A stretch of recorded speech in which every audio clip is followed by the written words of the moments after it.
The 3 days between Jesus' death and resurrection are crucial to understanding God's plan for salvation. So what exactly happened during this time? On a hill called Golgotha, the Son of God hung on a cross, bearing the weight of the world's sin. With his final breath, he spoke the words that shook eternity itself. It is finished. Immediately the skies turned black. The earth groaned. The veil of the temple tore in two. After Jesus died, his body was placed in a tomb. But though his body was laid in a tomb, his spirit was not at rest. He had a mission, a conquest. His spirit left his body not into nothingness, but on a divine mission. Jesus descended into the realm of the dead, into Hades, a place of shadow, silence, and waiting. Not hell, but the underworld, where the souls of all the dead awaited, the righteous and unrighteous alike. He did not descend as a victim, nor in defeat. He came as a king, in sovereign power and as the light in the darkness. In the heart of Hades stood closed gates forged in fear, guarded by ancient forces. Suddenly a light pierced the gloom, and then the gates trembled. The powers of darkness trembled. The gates of brass split open.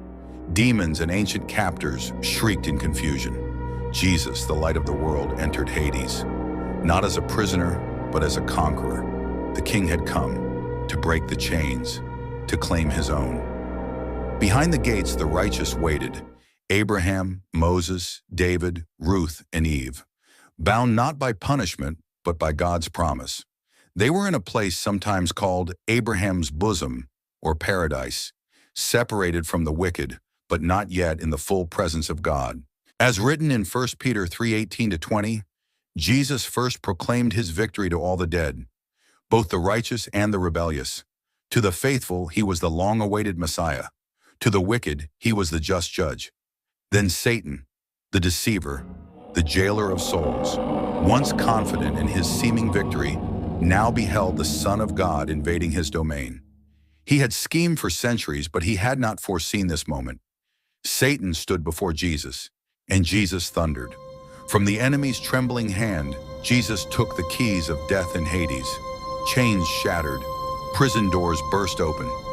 Then Jesus called the righteous by name, Adam and Eve, the patriarchs, the prophets, and all who had trusted in God's promises.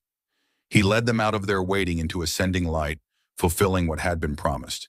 Jesus' visit to Hades was not a rescue mission of mercy for the wicked, but a proclamation of triumph, his victory over sin and death, declaring that he had triumphed where humanity could not. It was also the fulfillment of promise and deliverance for those who had died in faith.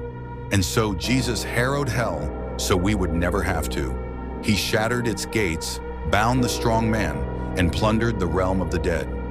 Then as the third day dawned, his spirit returned to the tomb, and with divine breath, life returned to his body. He rose from the dead, death defeated, hell overthrown, the grave empty and conquered. He holds the keys. He reigns over life and death. He is the living one, the first and the last. Victory belongs to Jesus.